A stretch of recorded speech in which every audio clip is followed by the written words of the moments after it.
Hello everyone, my name is गुरु टेंगुरी और आज के हम इस वीडियो में हमारे सोशियोलॉजी के chapter number 3 social institutions continuity and change का पार्ट नंबर 2 करने वाले हैं। आज जो हम टॉपिक कवर करेंगे वो है हमारा ट्राइबल कम्युनिटीज, मतलब हम पूरा ट्राइब्स के बारे में पढ़ने वाले हैं। सबसे पहले इसका मीनिंग जानते हैं कि ट्राइब क्या होता है। तो इंडिया का अगर हम बात करें और पूरे सब कॉन्टिनेंट की बात करें, तो इंडिया, बांग्लादेश हो गया, हमारा पाकिस्तान, इस एरिया में तो एक मॉडर्न वर्ड हमारे सामने आया है जो कि यूज किया जाता है उन लोगों के लिए जो सब कॉन्टिनेंट में बहुत पहले के समय से रह रहे हैं। मतलब बेसिकली वो लोग हैं जो मतलब बहुत सदियों पहले से इस धरती पर आए और यहाँ पर उन्हें अपना पूरा रहना चालू किया, तो उन लोगों के लिए हम वर्ड यूज करते हैं ट्राइब। और अगर हम बात करें इंडिया की, मतलब इंडिया में ट्राइब को किस वे में लिया जाता है, तो इंडिया में जितने भी ट्राइबल कम्युनिटीज होती है, ट्राइब वाले पीपल होते हैं, इनको उसके लिए जाना जाता है कि ये क्या नहीं करते हैं।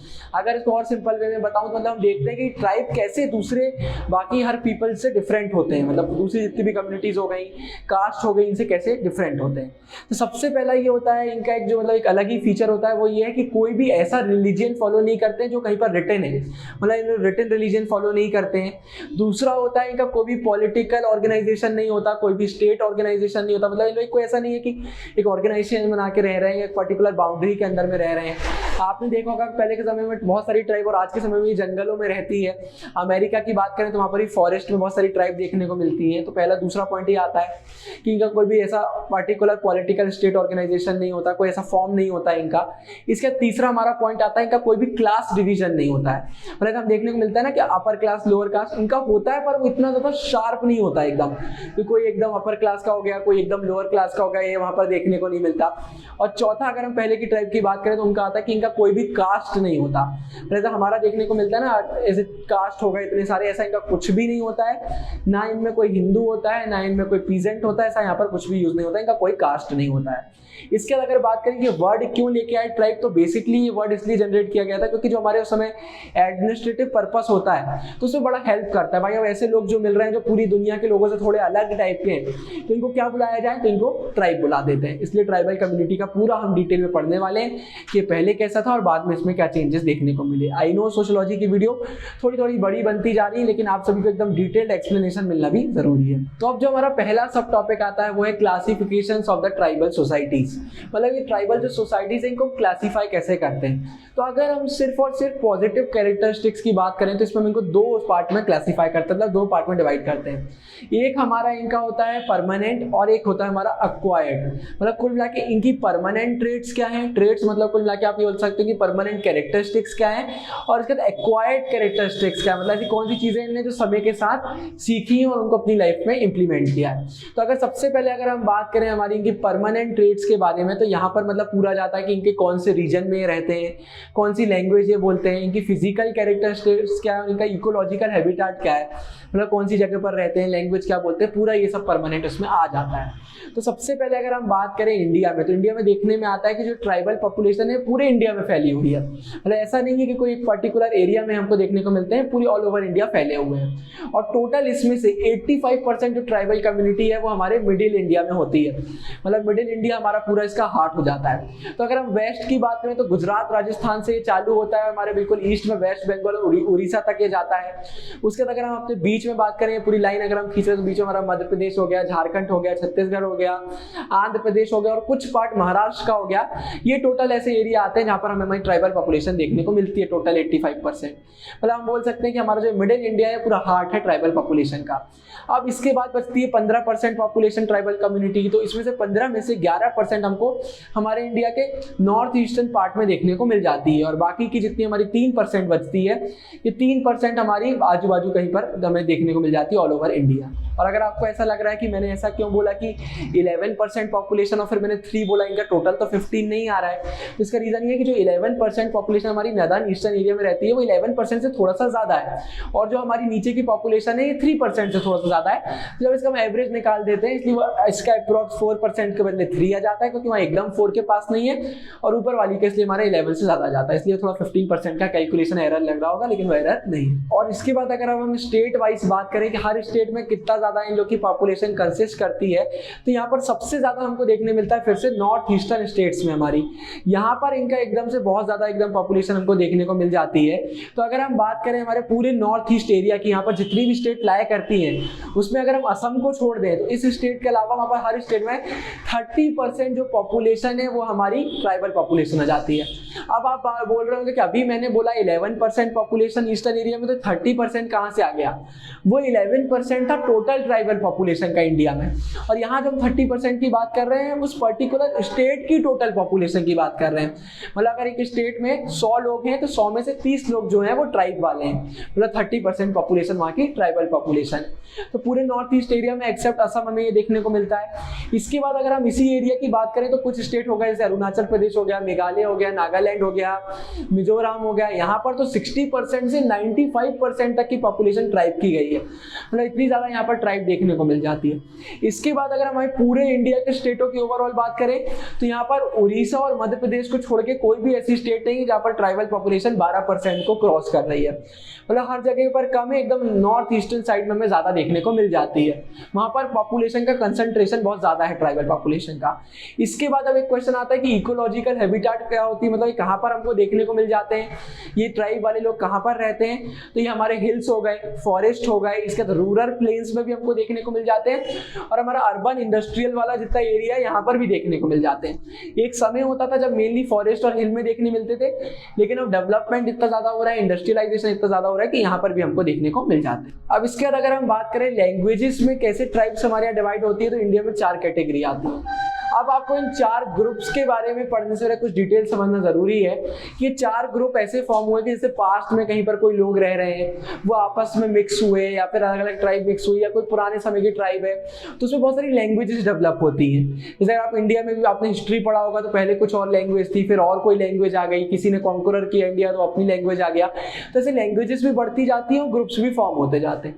तो जैसे हमारे सामने 4 ग्रुप आते हैं, पर्टिकुलर ग्रुप में बहुत सारी लैंग्वेजेस आ सकती हैं, तो यहाँ पर ये लैंग्वेजेस जो लोग बोलते हैं उनको हम एक कैटेगराइज करते हैं या तो किसी एक ट्राइब में या पर्टिकुलर किसी पॉपुलेशन में। तो यहाँ पर 4 ग्रुप में से जो हमारे सामने पहले 2 ग्रुप आते हैं, पहला इंडो आर्यन और दूसरा द्रविडियन। ये वाला जो हमारा 2 ग्रुप आते हैं इनमें से कई लोग ऐसे हैं जो ये लैंग्वेजेस इनके अंदर में जो लैंग्वेज मेंशन्ड है वो बोलते हैं, लेकिन वो ट्राइब में नहीं आते, वो इंडिया की नॉर्मल पॉपुलेशन में आते हैं। और कई लोग ऐसे हैं जो वो भी यही लैंग्वेज सेम बोलते हैं लेकिन वो ट्राइब में आते हैं। तो ये अंतर आपको समझना चाहिए। तो अगर हम अपने इंडो आर्यन ग्रुप की बात करें तो इसमें जितने भी लोग आते हैं उसका मात्र 1% कौन होते हैं? हमारे ट्राइब वाले लोग होते हैं, मतलब उसका 1% लोग जो हैं वो ट्राइब वाले हैं जो उसकी लैंग्वेज बोलते हैं। अब इसमें ज्यादा डिटेल में आपको नहीं बताऊंगा, जैसे अगर मैं बताना चाहूँ जैसे इंडो आर्यन हमारे नॉर्थ इंडिया रीजन के लोग होते हैं, अभी साउथ में भी थोड़े बहुत देखने मिलते हैं, लेकिन डिटेल में पढ़ने की जरूरत ही नहीं, क्योंकि जब एनसीईआरटी में नहीं दिया तो बोर्ड में आपको देखने वाला मिलने वाला है नहीं, तो फ्री में क्यों फालतू का अपन टाइम वेस्ट करें और फालतू में क्यों ऐसी चीजें पढ़ें जिनको पढ़ने के चक्कर में बाकी चीज हमारी छूटने लगे। अगर आपको डिटेल में चाहिए हो तो आप विकिपीडिया में सर्च कर सकते हैं। सबसे पहला इंडो आर्यन हो गया हमारा, ये 1% टोटल रखता है उसका। इसके द्रविडियन जो आ गया हमारा 3% जो इसकी पॉपुलेशन है द्रविडियन की, वो हमारे ट्राइब में आती है। इसके बाद फिर जो हमारे अगले 2 ग्रुप आते हैं, एक हमारा हो गया ऑस्ट्रिक ग्रुप। तो ऑस्ट्रिक ग्रुप जो है इसका मान लीजिए पूरा मतलब 100% अप्रोक्स पॉपुलेशन वो ट्राइब में आती है, और इनका तिब्बत बर्मन जो आती है उसके 80% प्लस पॉपुलेशन हमारी ट्राइब में आती है। तो ये पूरा हमारा लैंग्वेजेस बेसिस में 4 ग्रुप हो गए। अब इसके बाद अगर हम बात करें उनके पूरे रेसिज्म के बारे में और फिजिकल फीचर के बारे में, तो यहाँ पर फिर से कुछ ग्रुप आते हैं। तो यहाँ बात करते हैं कि उनका कलर कैसा है, उनका पूरा ये बात आएगी। फिर फिजिकल अपीयरेंस कैसा है, जैसे अलग अलग कंट्री में जाएंगे तो आपको अलग अलग लोग मिलेंगे, अलग अलग उनका बॉडी स्ट्रक्चर होगा, अलग अलग उनका कलर होगा, तो ये चीजें आती है। तो यहाँ पर जो पहला हमारे सामने आता है वो है नेग्रीटो, हमारे सामने आता है एक। इसके बाद हमारा दूसरा ऑस्ट्रोलॉइड आता है, इसके बाद हमारा मोंगोलॉइड आता है, और फिर हमारा द्रविडियन आर्यन। इनमें भी डिटेल में घुसने की जरूरत नहीं है। जैसे आर्यन की बात करें तो आर्यन गोरे लोग हमारे जो हो गए, पहले समय में नीले आंखों वाले लोग हो गए, ये पूरे आर्यन ट्राइब में आते हैं, लेकिन इसका बुक में इतना कोई जिक्र नहीं है, तो हमें पढ़ने की कोई जरूरत नहीं है। और इसमें भी एक चीज बिल्कुल याद रखने की जरूरत है कि जो द्रविडियन और आर्यन की पॉपुलेशन है इसमें फिर से इंडियन पॉपुलेशन का शेयर बहुत ज्यादा है। मतलब ऐसा नहीं है कि जितने भी इंडो आर्यन है वो सब ट्राइब में आ गए, और ऐसा भी नहीं है कि जितने इंडो आर्यन है वो पूरे सिंपल पॉपुलेशन में आ गए। कुछ % उसके ट्राइब में आते हैं और कुछ % सिंपल इंडियन पॉपुलेशन में आ जाते हैं। और same goes for Dravidian also. और इसके बाद अगर हम लास्ट में कि साइज की बात करें हमारे, अगर जो हम परमानेंट ट्रेड्स की बात करें तो साइज में बहुत अंतर देखने को मिलता है। जैसे कि ऐसी भी ट्राइब्स आ जाती है जैसे अंडमानी ट्राइब आ गई जो 100 से भी कम पॉपुलेशन है, और इसके बाद ऐसी भी ट्राइब आ जाती है जैसे गोंड्स हो गए, हमारे भिल्स हो गए, संथल्स हो गए, उरांस हो गए, मिनास हो गए, बोडास हो गए हमारे, और मुंडास हो गए, मुंडास हो गए। ये ऐसी कुछ पॉपुलेशन हमारी होती है जो मतलब मिलियन से ज्यादा है, मतलब अपने अपने ट्राइब में 1 मिलियन से ज्यादा है। तो कहीं एक अंडमानी हमारे ऐसे जो 100 से कम है। तो ऐसा डिफरेंशिएशन हमको देखने को पूरा मिल जाता है, डिफरेंस अलग अलग स्टेट्स हमारे सामने आते हैं। इसके बाद अगर हम इंडिया की पॉपुलेशन में पूरी बात करें तो अगर 2001 के सेंसस की हम मानते हैं तो 8.2% हमारी जो पॉपुलेशन है वो ट्राइबल है, मतलब 84 मिलियन जो हमारे यहाँ की पॉपुलेशन है वो ट्राइब में आती है। और अगर इसके हम 2011 के सेंसस की बात करते हैं तो 8.6% हमारी पॉपुलेशन क्या है, ट्राइबल है, और साथ में मतलब 104 मिलियन जो पॉपुलेशन है वो ट्राइबल है। मतलब कुल मिलाकर 8.6% अभी की डेट में, अब तो और बढ़ गया होगा ये, अभी के सेंसस में पता चलेगा इतनी जो हमारी पॉपुलेशन है वो ट्राइबल पॉपुलेशन होती है। तो ये पूरा हमारा सबसे पहले आता है परमानेंट ट्रेड्स में। इसमें ये याद रखिएगा, जैसे मैंने आपको नाम बताए ट्राइब्स के, मैंने आपको स्टेट्स बताए, फिर जैसे मैंने आपको लैंग्वेज का डिवाइड करने बताया, ये सब ऐसे टॉपिक हैं जिन पर आपको पर्टिकुलर कभी कोई क्वेश्चन नहीं आएगा। आपको 4 मार्क्स में कभी ऐसा क्वेश्चन नहीं आएगा कि आप ये बताइए कि कौन कौन सी लैंग्वेजेस में डिवाइड है, क्योंकि बुक में ही 2 लाइन में दिया है। लेकिन ऐसा क्वेश्चन आ सकता है कि 4 कैटेगरी में से किसी 2 का नाम लिखो, तो आपको नाम मालूम होना चाहिए। और जो यानी चीजें होती है ना, ये बोर्ड में कैसे काम आती है, जैसे कोई बड़ा क्वेश्चन आपको आ गया, जैसे आपको एकदम से आ गया कि परमानेंट ट्रेड्स के बारे में लिखो, तो अगर आप इनके 4 नाम बता देते हो और पॉपुलेशन में बता देते हो कि अंडमानीज का साइज कम होता है, बाकी गोंड हो गए हमारे, इनका पॉपुलेशन बहुत ज्यादा होता है, तो एक कहीं ना कहीं अच्छा इंप्रेशन देखने को मिल जाता है। लेकिन अगर आपको पूरे नाम नहीं आ रहे हैं, याद नहीं हो रहा है, तो मैं लिख कर दे रहा हूँ, कोई ऐसी प्रॉब्लम देखने आपको नहीं मिलने वाली है। और अब इसके बाद अगर हम बात करें एक्वायर्ड ट्रेड्स के बारे में, कि एक्वायर्ड ट्रेड्स में क्या आता है, तो बेसिकली यहाँ पर 2 क्राइटेरिया को फॉलो किया जाता है देखने को। सबसे पहला होता है कि मोड ऑफ लाइवलीहुड, मतलब अपने जीने के लिए कैसे काम करके कहाँ से पैसे कमा रहे हैं या अपनी जीवनी कैसे क्या कर रहे हैं, ये पहला हमारा आता है। इसका दूसरा हमारा आता है कि जो हिंदू सोसाइटी है उससे इनका क्या पूरा लेना देना है, उसमें कितना ज़्यादा इनकॉर्पोरेट हो चुके हैं, उससे ज़्यादा कितना अटैच हो चुके हैं। अब आपके माइंड में आ रहा होगा कि हिंदू सोसाइटी हम क्यों बोल रहे हैं, हम तो एक ऐसी कंट्री में रहते हैं जहाँ बहुत सारे रिलीजन है। तो आपको ये समझना चाहिए कि जब हम कास्ट की बात कर रहे हैं तो पहले हमने वर्णा सिस्टम की भी बात करी थी, ये सब हिंदू सोसाइटी की देन है हमको। मतलब जो ब्राह्मणिकल टेस्ट हमारे हो गए, हमारा वैदिक पीरियड हो गया, सब कहीं ना कहीं हिंदू सोसाइटी से कनेक्टेड होता है। और एक कास्ट सिस्टम भी कहीं ना कहीं हमारी हिंदू सोसाइटी की ही देन है। तो ये ट्राइब के लिए भी पूरा, इसलिए हम इस सोसाइटी को बात करते हैं। तो अगर सबसे पहले हम बात करें लाइवलीहुड वाले केस मेकिंग का मोड क्या है, तो इसमें बहुत सारी कैटेगरी आ जाती हैं। जैसे ट्राइब्स को हम इसमें डिवाइड करते हैं फिशरमैन में, फूड गैदरर और हंटर हो गए हमारे इसमें, फिर हमारे शिफ्टिंग कल्टीवेटर जो होते हैं वो हो सकते हैं हमारे, पीजेंट एंड प्लांटेशन, मतलब जो भी पीजेंट हो गए प्लांटेशन का काम करते हैं वो आ सकते हैं, या फिर इंडस्ट्रियल वर्कर, मतलब जो इंडस्ट्री में काम करते हैं वो आ सकते हैं। तो एक तरीका हो गया, लेकिन ये तरीका इतना ज़्यादा यूज़ नहीं किया जाता। इसका दूसरा तरीका जो सबसे ज़्यादा यूज़ किया जाता है वो है कुल मिला के जो हमारी हिंदू सोसाइटी है उसमें इनका असिमिलेशन कितना है, मतलब कुल मिला के इनका टोटल इन्वॉल्वमेंट कितना है या कितना ही उससे अटैच हो चुके हैं, ये होता है पूरा। तो यहाँ पर भी 2 चीज़ें आती हैं। सबसे पहला आता है ट्राइब्स का पॉइंट ऑफ व्यू, और फिर उसका दूसरा आता है हमारा मेन स्ट्रीम, मतलब हमारा कुल मिला के हिंदू सोसाइटी का पॉइंट ऑफ व्यू। तो अगर हम बात करते हैं ट्राइब के पॉइंट ऑफ व्यू की, तो यहाँ से हमारा आता है कि कौन सी ट्राइब का हिंदू सोसाइटी के प्रति कैसा व्यवहार है, मतलब कैसे वो ट्रीट करते हैं हिंदू सोसाइटी को। जो अच्छे से ट्रीट करेंगे वो टॉप में आ जाएंगे, जो नहीं करेंगे वो नीचे आ जाएंगे। इसके बाद अगर हम बात करते हैं मेन स्ट्रीम के पॉइंट ऑफ व्यू का, तो मतलब हिंदू सोसाइटी कैसे अलग अलग ट्राइब को देखती है। जैसे हमारे यहाँ वर्णा सिस्टम था कि ब्राह्मण सबसे ऊपर आएंगे, शूद्र सबसे नीचे आएंगे, और इनके नीचे भी आ जाते हैं अनटचेबल्स। तो ऐसे ट्राइब में, हिंदू सोसाइटी में ट्राइब को वो कैसे जज करते हैं, जैसे हमेशा अगर कोई ट्राइब में ऐसा है जो फिशरमैन है तो ऑब्वियसली नीचे आएंगे, हंटर से एकदम नीचे आ जाएंगे। मतलब कुल मिलाकर ऐसा देखा जाता है कि हिंदू सोसाइटी से आप ऊपर आ रहे हो कि नीचे आ रहे हो। इससे मालूम चलता है कि कौन सी डोमिनेंट कास्ट है और कौन सी कास्ट डोमिनेंट नहीं है। तो ये पूरा एक्वायर्ड ट्रेड्स में हमारा आ जाता है। अब इसका सीधे जंप मारते हैं हमारे नेक्स्ट टॉपिक। इसके जो हमारा अगला टॉपिक आता है वो है tribe, the career of a concept. तो 1960s में जो बहुत बड़ी बात हुई वो ये थी कि हमारे जितने भी स्कॉलर्स थे अब वो ये डिस्कस करने लगे थे कि ट्राइब है और जो हमारी नॉर्मल पॉपुलेशन है इनमें क्या सिमिलैरिटीज़ हैं या अपने आप में बहुत ज़्यादा डिफरेंसेस हैं। आपको एनसीईआरटी में एक वर्ड मिलेगा कंटिन्यू, मतलब बोला जा रहा था कि जो ट्राइब है क्या ये हमारी जो हिंदू पीजेंट सोसाइटी रही है, कास्ट बेस वाली जो सोसाइटी रही है, इसका कंटिन्यूम है। अब एक कंटिन्यूम वर्ड का मीनिंग क्या होता है ये आपके लिए जान लेना बहुत ज़रूरी है, बहुत ही इंटरेस्टिंग मीनिंग है इसका। कंटिन्यू मीनिंग ये होता है, अगर आपको मैं सिंपल वे में बोलूँ, जैसे हमारा गर्मी का मौसम हो गया, एक हमारा ठंडी का मौसम हो गया। तो ऐसा नहीं होता है कि आज गर्मी और कल ठंडी हो गई, पहले गर्मी धीरे धीरे चालू होगी, फिर वो धीरे धीरे कम होगी, फिर ठंडी धीरे धीरे बढ़ेगी और वो कम हो जाएगी। मतलब एकदम से मेजर चेंज हमको देखने को नहीं मिलता है। तो मतलब कुल मिला के हम बोल सकते हैं कि डिफरेंसेस कम है। लेकिन अगर हम गर्मी का सबसे गर्म दिन और ठंडी का सबसे ठंडी वाला दिन देखते हैं तो उसमें जमीन आसमान का अंतर हो जाता है। एक दिन इतना गर्म, एक दिन इतना ठंडा। मतलब कुल मिला के जब दोनों साइड के एक्सट्रीम पॉइंट को उठाते हैं तो उनमें मेजर डिफरेंसेस है। तो कंटिन्यू मतलब ये होता है जब अगर हम कोई चीज को कंपेयर कर रहे हैं तो उनमें बेसिक कोई बड़ा डिफरेंस नहीं है, लेकिन अगर दोनों के एक्सट्रीम की हम बात करें तो वो बहुत ज्यादा अलग हो जाते हैं। तो सिंपल वे मैंने आपको समझाया कंटिन्यूम का मीनिंग। तो यही बोला जा रहा था कि जो ट्राइब है हमारे, क्या ये हमारी हिंदू पीजेंट सोसाइटी के कंटिन्यूम है। तो बाद में बात सामने जो ये आई वो ये थी कि इनमें डिफरेंसेस बहुत ज्यादा देखने को मिल रहे हैं। जैसे अगर हम सिंपल पॉपुलेशन की बात करें, हमारा जो कास्ट सिस्टम चलता था, यहाँ पर पहली चीज तो कास्ट हो गई। दूसरी यहाँ पर हायरार्की हमको देखने को मिलती है, कोई एकदम ऊपर रहेगा, कोई एकदम नीचे रहेगा।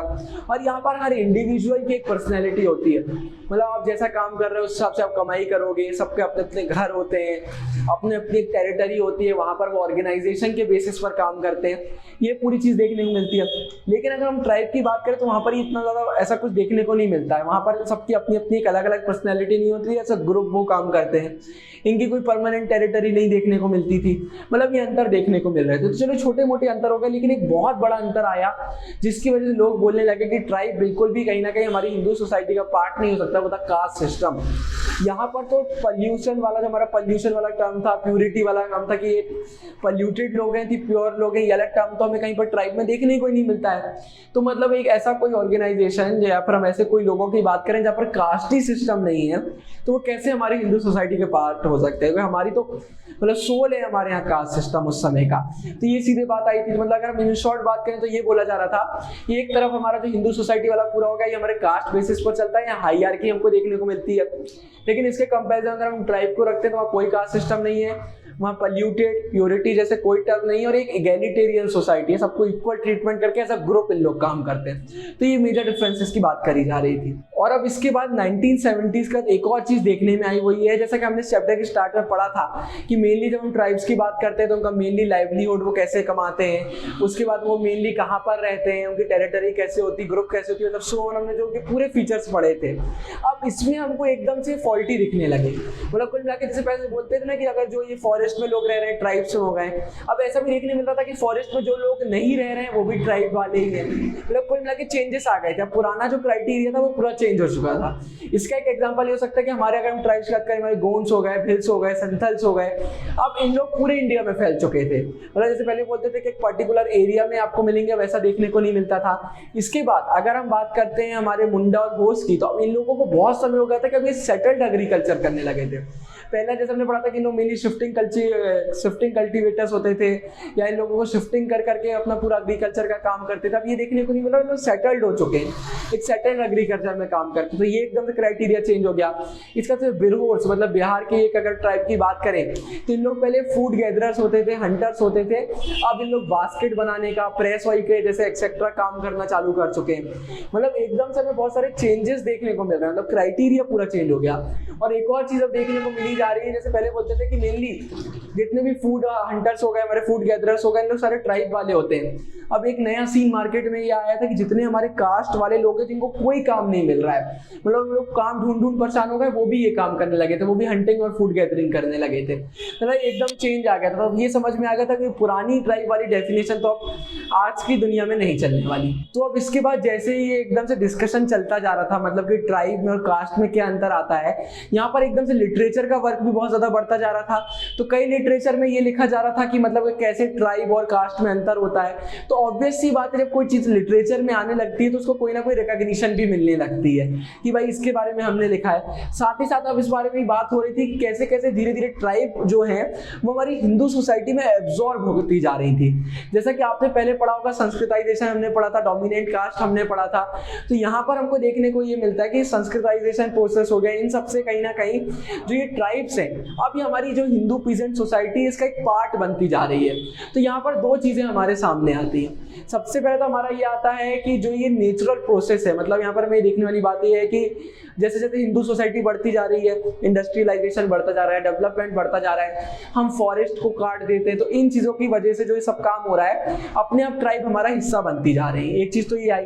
अब जब इसको एक ऐसा बोला जा रहा है कि नेचुरल फिनोमेना है, जैसे जैसे समय आगे बढ़ता जाएगा तो ऑब्वियस सी बात है जो ट्राइब वाले हो गए अपने ऊपर डोमिनेंट जितनी भी कास्ट हो गई अपनी हिंदू सोसाइटी की, इनसे इन्फ्लुएंस होंगी, इनको कॉपी करेंगी जो संस्कृताइजेशन में हमने पढ़ा था, और वैसा कुछ बनने का ट्राई करते हुए इसमें बिल्कुल समा जाएंगी।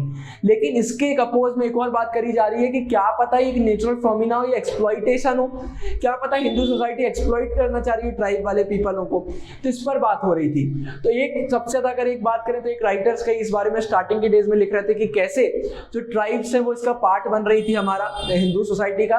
तो उसकी तरफ दूसरे ऐसे भी राइटर थे वो लिख रहे थे कि हिंदू सोसाइटी ने कैसे ट्राइब्स को एक्सप्लॉइट किया, मतलब अलग अलग पॉइंट ऑफ व्यू से सेम बातें हमारे सामने आ रही थी। और इसके बाद हमारे कुछ स्कॉलर्स का तो ये भी कहना है कि हमें तो ऐसा कोई कॉन्क्रीट एविडेंस ही नहीं मिलता, ऐसा कोई हमारे पास ऐसा कोई बेसिस ही नहीं है जिस पर हम ये बोल पाए कि जो हमारे ट्राइब्स हैं ये प्रिस्टीन है, मतलब प्योर है और ओरिजिनल है। इनका कहना है कि ये तो ट्राइब तो वो लोग हैं जो आज तक सिविलाइज तक नहीं हो पाए, मतलब तो हमारे टॉन्ट मारते हैं ये ट्राइब वाले लोगों पर। और इनका कहना है जो ट्राइब पॉपुलेशन है हम बताते हैं कैसे आई, एक्चुअली एक्सप्लॉइटेशन से हो गया, एक्सप्लॉइटेशन का जो हमें कॉलोनियलिज्म हम पर हो गया था, इसकी वजह से जो हमारे स्टेट के लोग मतलब हमारी जो रियल पॉपुलेशन है वो और एक ट्राइब वाले लोग हैं जिनकी ना खुद की टेरिटरी है ना कुछ है, ये आपस में कांटेक्ट में आ गए जिसका एकदम एक ट्राइब वाली चीज हमारे सामने आ गई।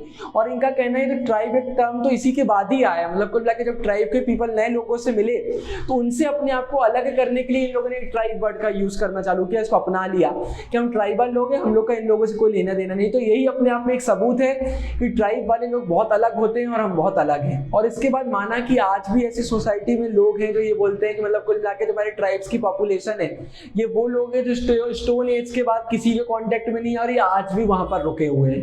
मतलब इनका कहना है कि हमारी पूरी सोसाइटी मॉडर्न हो गई और लोग अभी भी स्टोन एज वाली उसमें पड़े हुए हैं, लेकिन ये पॉसिबल नहीं है। एक समय ऐसा होता था, मे बी आप बोल सकते कि भाई आपको एकदम से नई वैरायटी के ट्राइब वाले लोग मिले जो एकदम ही अलग है क्योंकि वो जिंदगी अपनी फॉरेस्ट में गुजार रहे हैं, ऐसे लोग आज भी हैं, पर अब इतना बड़ा अंतर नहीं रह गया कि मतलब वो हमें पहचान ही नहीं पाएंगे या बिल्कुल ही अलग होगा, क्योंकि अब चीजें चेंज हो रही हैं। और अगर हम पर्टिकुलरली इंडिया की बात करें तो इंडिया में तो चीजें बहुत पहले से चेंज हो चुकी है, क्योंकि इंडिया में अगर हम सेंट्रल इंडिया की बात करते हैं तो यहाँ पर हमें हमारा जो गोंड ट्राइब है इसका हमारे ऐसे कई किंगडम देखने को मिलते हैं। चंदा किंगडम हो गया, गरा मंडला किंगडम हो गया, ये किंगडम हमको देखने को मिल जाते हैं। इसके बाद अगर हम वेस्टर्न इंडिया और सेंट्रल इंडिया की बात करते हैं तो कई ऐसे सो कॉल्ड राजपूत किंगडम है जो हमारे जितने भी आदिवासी ग्रुप है इनने अपने आप को एक हायरार्कियल ऑर्डर में डिस्ट्रीब्यूट करने के बाद फॉर्म किए हैं। तो मतलब कुल मिला के पहले भी किंगडम हमें ट्राइब्स के देखने को मिल जाते हैं। और इसके बाद अगर हम पास्ट में झांके तो हमें ये भी देखने को मिलता है कि कई ट्राइब्स बहुत डोमिनेंट रहती थी, जैसे अगर उन्हें इतनी पावर रहती थी कि किसी की सिटी को रेड कर सकते हैं, या उनकी जो मिलिशिया होती है मतलब अनप्रोफेशनल उनकी जो मिलिट्री होती है अगर उसमें कितनी दम होती थी वो किसी लोगों को कैप्चर कर सके, डरा धमका सके या वहां पर राज कर सके, तो वहां पर भी राज करते हुए हमको दिख जाते थे। तो अब चीजें बहुत चेंज हो चुकी हैं, पहले जैसा जमाना नहीं रहा। और इसके हमें ये भी देखने को मिलता है कि फॉरेस्ट का कोई भी सामान जैसे एलिफेंट हो गया, सॉल्ट हो गया या कोई भी फॉरेस्ट का प्रोड्यूस हो गया, तो इन पूरे जो प्रोड्यूस चीजें होती है इनका अलग इससे हमारी ट्राइब एक नीश फॉर्म कर ली है ट्रेड की, मतलब अपना अलग से ट्रेड का इन लोग पूरा व्यापार चलाते हैं। तो ये एक अलग चीज चेंज हो गई है। साथ ही साथ आज की डेट में जो एक कैपिटलिस्ट इकोनॉमी आ गई है, जो हमारे अर्बनाइजेशन इंडस्ट्रियलाइजेशन चीजें हो रही है, फॉरेस्ट कटते जा रहे हैं, तो अब कहीं ना कहीं बहुत ज्यादा क्लोज आ चुके हैं ट्राइब पीपल और हमारे कॉमन पीपल। अब बहुत सारे लेबरों की जरूरत पड़ती है, बहुत सारे ऐसे जॉब अपॉर्चुनिटीज क्रिएट हो गई है, तो बहुत सारी ट्राइब वाली पॉपुलेशन हमको वहां पर भी देखने को मिल जाती है। तो अब वो जमाना गया जब आप ये बोलेंगे कि ट्राइब वाले एकदम ही अलग हो गए और बाकी लोग एकदम अलग हो गए। अब सब में बहुत मिक्स हो गए आपस में, तो बहुत सिमिलरिटीज भी हमको देखने को मिल जाती है और ट्राइब अब बहुत पास आ चुकी है हमारे सिंपल पॉपुलेशन के। तो अब इसी के साथ बढ़ते हैं हमारे नेक्स्ट टॉपिक पर। अब इसका जो हमारा अगला टॉपिक आता है वो है main stream attitudes toward caste. अब मेन स्ट्रीम का जैसे मैंने पहले ही मैंने बताया था, मतलब वो लोग जो हमारी मेन पॉपुलेशन में आते हैं, जैसे अगर आप कॉलोनियल गवर्नमेंट के समय की बात करें तो जो हमारे ब्रिटिशर है वो मेन स्ट्रीम में आ गए। बाकी अगर हम बात करें तो हमारी हिंदू सोसाइटी के मेन हेड जितने ऊपर कास्ट वाले लोग होते हैं मेन स्ट्रीम में आ गए। तो इनका क्या एकदम नजरिया रहता है ट्राइब के लिए और कैसे उनको ये ट्रीट करते हैं।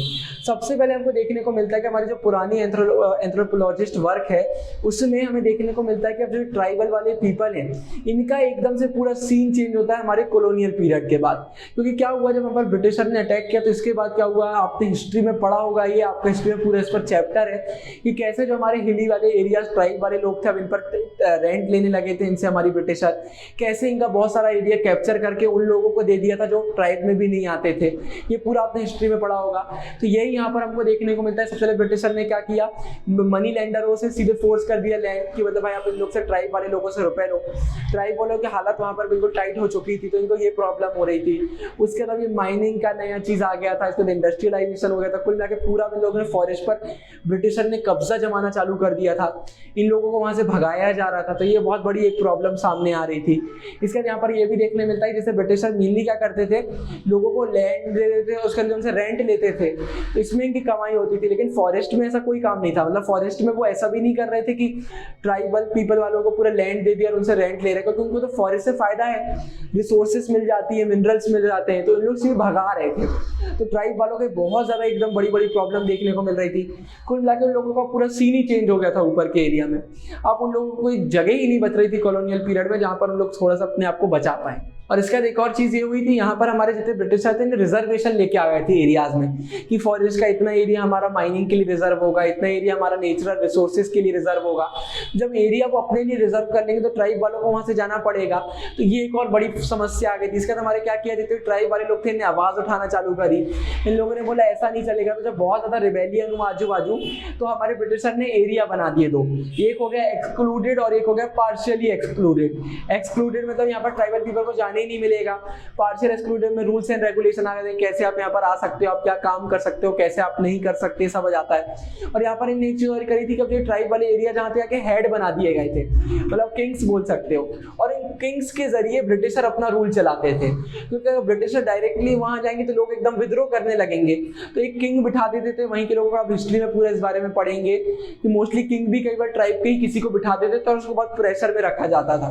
तो ऐसा करके जो भी किंग वहां के होते थे ब्रिटिशर के अंडर में काम करते थे, तो ब्रिटिशर का इनडायरेक्ट वे में एक रूल भी वहां पर चलता हुआ दिखता था। और फिर इसके बाद हमारी बुक में 1940s की फेमस एक पूरी डिस्कशन की बात की गई, डिबेट की बात कही। एक हो गया हमारा आइसोलेशन और एक हमारा हो गया इंटीग्रेशन। आइसोलेशन मतलब आप बोल सकते हैं कि अलग कर देना, और इंटीग्रेशन मतलब उनको जोड़ देना।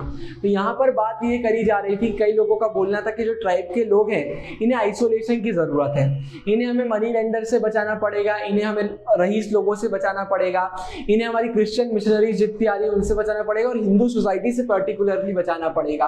क्योंकि भाई इन लोगों को एक अलग से आइसोलेशन की जरूरत है, नहीं तो क्या होगा कि जो हमारी सोसाइटी है इनको जो इनके ट्राइब का पूरा फॉरेस्ट वाले एरिया में जो भी इनका कल्चर चलता है, जैसा भी चलता है, इस सबको तो खत्म कर ही देगी, साथ ही साथ इनको एक लैंडलेस लेबर बना के छोड़ देगी, मतलब एक वर्कर क्लास में इनको डाल देगी बिल्कुल गरीबी में, और वहां पर इनको छोड़ देगी। तो एक कॉन्सेप्ट ये आया। तो जो आइसोलेशन को फेवर कर रहे थे इनको आइसोलेशनिस्ट बोला जा रहा था। अब इसके बाद आता है इंटीग्रेशन वाले लोग, इनको बोला जाता है इंटीग्रेशनिस्ट। मतलब इंटीग्रेशन में लोग ये बोल रहे थे कि हमारे जो ट्राइब वाले लोग हैं कोई कुछ नहीं है, हमारी हिंदू सोसाइटी के नीचे स्तर के लोग हैं, मतलब इनको हमें ऊपर अपलिफ्ट करना पड़ेगा। तो इनके लिए हमें इनको हिंदू सोसाइटी में अच्छे से लाना पड़ेगा, इनके लिए काम करना पड़ेगा, इनके लिए कुछ स्कीम लेके आना पड़ेगी, तब जाके इनकी एक अच्छी सी पोजीशन हमारी सोसाइटी में बन पाएगी। उनका कहना था कि जब ये लोग हमारी हिंदू सोसाइटी के ही पार्ट हैं तो इन्हें हिंदू सोसाइटी ही ठीक कर सकती है, इन्हें हमें अलग से देखने की जरूरत नहीं है। तो जब ये ऐसी पूरी डिबेट हो रही थी तो एक नई चीज ये आ गई थी कि कुल मिला के बोला जा रहा था कि हमारे जो ट्राइब के पीछे लोग हैं कहीं ना कहीं पिछड़े रह गए, इन लोगों को आगे बढ़ाने की जरूरत है। तो उस समय हमारी जो कॉन्स्टिट्यूएंट असेंबली थी वहां पर भी यही बात चल रही थी। तो इसके बाद बहुत सारी स्कीम्स की बात करी गई, जैसे 5 ईयर प्लान लेके आएंगे, इनके ट्राइबल लोगों के अलग से सब प्लान्स लेकर हम आएंगे, इनके लिए वेलफेयर स्कीम आएंगी एंड सो ऑन, बहुत सारी बातें चल रही थी। कुल मिला के ये बात हो रही थी कि हम इनके लिए स्कीम्स लेकर आएंगे कि ट्राइब वाले पीपल ऊपर हो सके। तो ये चीज तो सब मान ली भाई कि भाई आपने इतना काम किया, आपने इनको ऊपर करने के लिए स्कीम करी। लेकिन यहाँ पर एक चीज जो बहुत अखर गई वो ये थी कि आपने अपनी सोसाइटी के बेनिफिट के लिए इन लोगों को ऊपर उठाने के लिए स्कीम तो ले आए, लेकिन ये लोगों का जो कल्चर है, जो इतने सालों से फॉरेस्ट में रह रहे थे या अपना अलग अपना लाइवलीहुड के लिए काम कर रहे थे, वो सब तो आपने इनसे डेवलपमेंट के नाम में छीन ही लिया। मतलब कुल मिलाकर किसी का घर छीन के उसको ये बोलो कि हम आपको ऊपर उठा रहे हैं, वाह क्या बात है।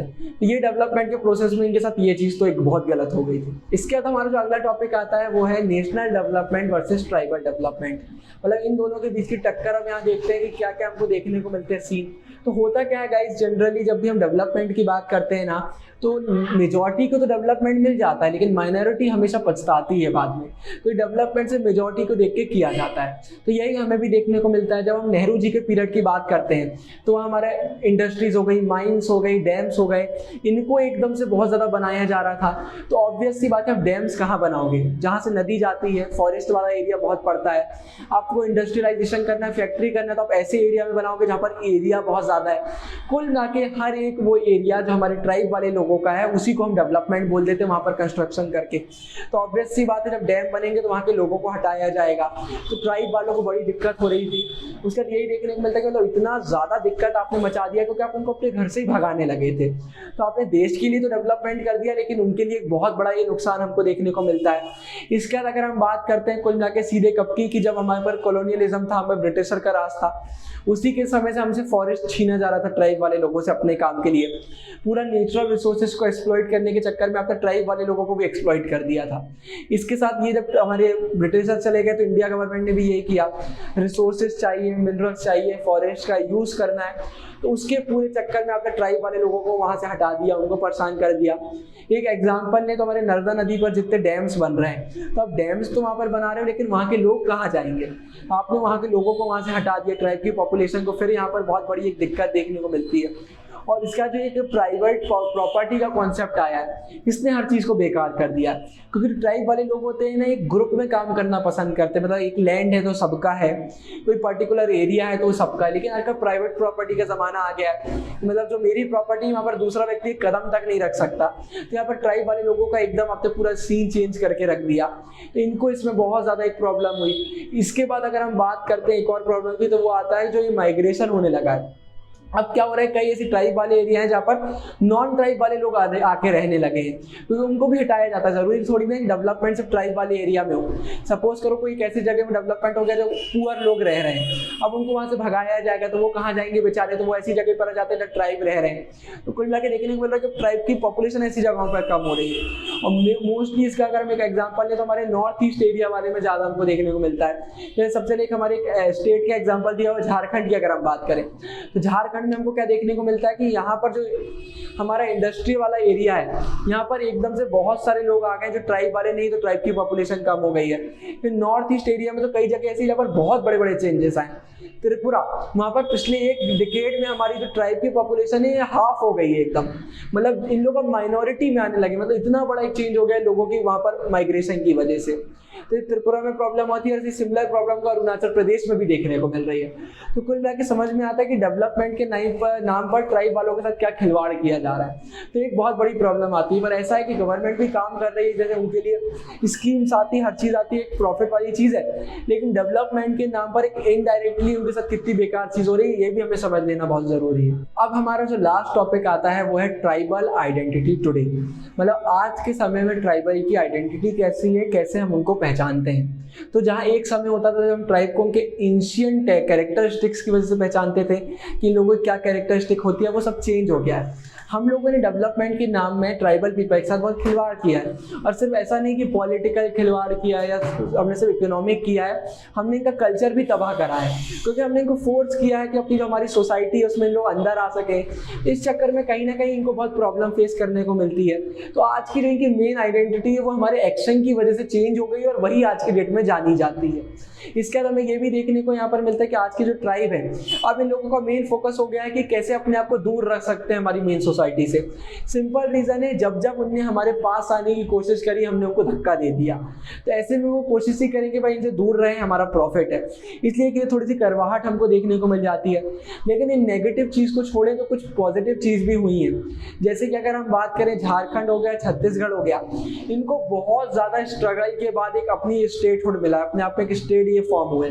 तो ये एक पॉजिटिव साइड आता है। लेकिन इस स्टेट में आज भी ट्राइबल पीपल को थोड़ा सा पावर मिलने की देरी है, थोड़ा सा उनको और आगे बढ़ाने की देरी है। तो ये चीज़ हमारे सामने आती है। उसके बाद हमें एक और चीज़ देखने को मिलती है, तो हमारे जो नॉर्थ ईस्ट के स्टेट्स हैं, यहाँ पर जो मैक्सिमम स्टेट है ना, इनको एकदम सिविल लिबर्टीज़ नहीं मिलती है। यहाँ पे हमारे स्पेशल लॉज चलते हैं गवर्नमेंट की तरफ से, क्योंकि यहाँ पर कुछ स्टेट है जो डिस्प्यूटेड एरियाज माने जाते हैं। मणिपुर हमारा हो गया, ये एकदम से मणिपुर नागालैंड दो हमारे यहाँ जाते हैं स्टेट जिनको एक स्पेशल लॉज चलते हैं, तो इनको हमारे जैसे राइट्स नहीं मिलते। जो हमारे सिटीजन राइट्स है ना, कि यहाँ पर एकदम अलग हो जाते हैं क्योंकि डिस्प्यूटेड एरियाज में आते हैं। तो इनको ठीक करना बहुत ज़्यादा ज़रूरी है भाई। उन लोगों को जब आप इक्वल ट्रीट करोगे तब तो इक्वल डेवलपमेंट होगा। तो ऐसे एरिया में डेवलपमेंट करना ज़रूरी है। और यहाँ पे ना बहुत रिबेलियन होते रहते हैं, लोगों की आवाज़ उठती है। जब यहाँ पर लोग एकदम आर्म्ड फोर्सेस लेके आ जाते हैं या फिर एकदम लड़ने उतर जाते हैं, तो गवर्नमेंट को उनको दबाना पड़ता है। तो जब गवर्नमेंट किसी चीज़ को दबाती है तो अगली बार वो और उठ के सामने आती है। तो ऐसे में देखने को मिलता है कि गवर्नमेंट और इनके बीच में कॉन्फ्लिक्ट बहुत ज़्यादा चल रहे हैं, तो इसको ठीक करने की ज़रूरत है।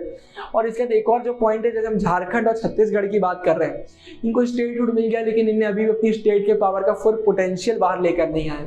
इनको अभी और डेवलप होने की ज़रूरत है। यहाँ के ट्राइब लोगों को एजुकेट करने की ज़रूरत है, यहाँ के लोगों को आगे बढ़ने की ज़रूरत है और एक अच्छे डेवलप्ड स्टेट के रूप में सामने आने की ज़रूरत है। तो सबसे पहले तो ये हमें आइडेंटिटी आज के डेट में देखने को मिलती है। और इसके बाद जो एक और बहुत ज़्यादा पॉजिटिव चीज़ हमारे सामने आई है वो ये है कि अब एक मिडिल क्लास जनरेट हो रही है ये ट्राइब्स के अंडर में।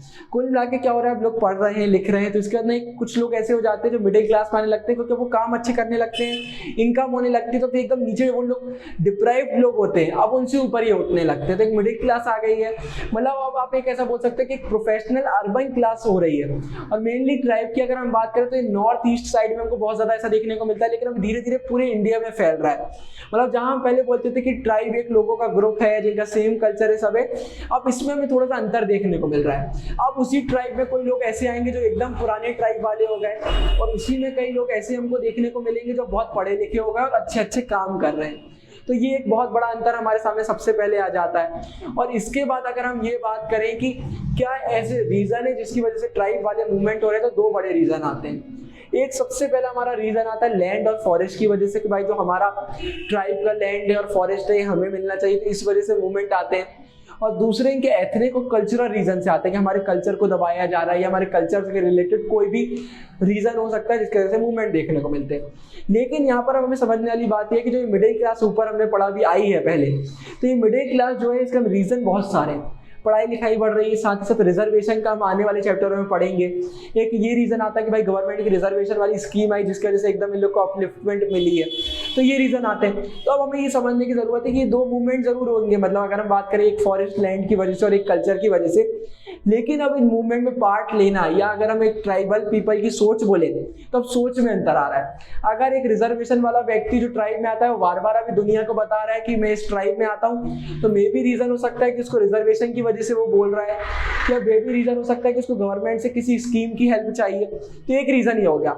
लेकिन कई जन ऐसे जो अभी इतने मिडिल क्लास में नहीं आए, नीचे हैं, तो क्या पता उनको अपना फॉरेस्ट वापस चाहिए इसलिए वो आवाज उठा रहे हो। तो कुल मिला के ट्राइब की आइडेंटिटी चेंज हो रही है। अब ट्राइब की आप हर पॉपुलेशन को एक आइडेंटिटी नहीं दे सकते, आप एक कैरेक्टरिस्टिक नहीं दे सकते, अब ये समय के साथ चेंज हो रही है। तो ये पूरा चेंज हमारे आता है, मतलब कुल मिला के हर एक ट्राइब का पीपल अलग अलग क्लेम कर रहे हैं उनकी आइडेंटिटी पर कि भाई ये हमारी आइडेंटिटी, ये हमारी आइडेंटिटी, और उनकी सोच में भी अंतर आ रहा है। तो कहीं ना कहीं अब जो मूवमेंट होंगे इसमें भी अंतर आएगा ट्राइब में, क्योंकि भाई लोगों की सोच बदलेगी। अब एक ट्राइब में ही डिवीजन हो जाएगा तो बाकी चीजों में भी डिवीजन होगा। पहले सेम लोग होते थे तो सेम मूवमेंट होते थे, अब उन्हीं में डिवाइड हो गए तो मूवमेंट में भी डिवाइड होगा। तो ये चीज हमारी पूरी खत्म आती है। फिर एनसीईआरटी में नीचे एक बॉक्स दिया हुआ है जिसमें सेम टू सेम चीज एक डिफरेंट लैंग्वेज में आपको समझाई गई है। तो इसी के साथ हमारी वाली वीडियो खत्म होती है। आई होप आपको वीडियो पसंद आई होगी। अगर आप वीडियो अभी तक देख रहे हैं तो चैनल को सब्सक्राइब बनता है, प्लीज अपने दोस्तों के साथ शेयर कीजिए। हम बहुत मेहनत कर रहे हैं तो हमें आपके सपोर्ट की बहुत ज्यादा जरूरत है। बाकी मैं तो मिलता रहूंगा नई वीडियो में, तब तक के लिए साइनिंग ऑफ, गुरु इंडिया, बाय।